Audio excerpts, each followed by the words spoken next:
വയനാട്ടിലെ ദുരന്തബാധിതരുടെ പുനരധിവാസത്തിനായി 5.5 ലക്ഷം രൂപ സംഭാവന നൽകി ഹോസ്ദുർഗ് സർവീസ് സഹകരണ ബാങ്ക്. സഹകരണ സംഘം അസിസ്റ്റന്റ് രജിസ്ട്രാർ ലോകിതാക്ഷനെയാണ് ബാങ്ക് അധികാരികൾ തുക ഏൽപ്പിച്ചത്. This news sponsored by Emmanuel Silks, Kanhangad, Kannur and Thrissur.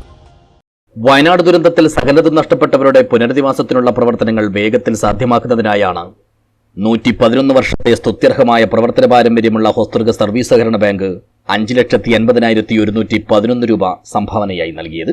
വെള്ളിയാഴ്ച രാവിലെ ബാങ്ക് ഓഡിറ്റോറിയത്തിൽ സംഘടിപ്പിച്ച പരിപാടിയിൽ സഹകരണ സംഘം അസിസ്റ്റന്റ് രജിസ്ട്രാർ ലോകിതാക്ഷൻ മുഖ്യമന്ത്രിയുടെ ദുരിതാശ്വാസ നിധിയിലേക്കുള്ള തുക ഏറ്റുവാങ്ങി. സ്വാഭാവികമായും ഈ പ്രകൃതി ദുരന്തം അതൊരു വയനാടിന്റെ മാത്രം ഇതായി കാണാൻ പാടില്ല. നമ്മളെ ബാധിക്കുന്ന ഒരു പ്രശ്നമാണ്. കാരണം ഒരു വയനാട്ടിലാണെന്നുണ്ടെങ്കിൽ ആ പ്രശ്നം മുഴുവൻ നമ്മളെ ബാധിച്ചു.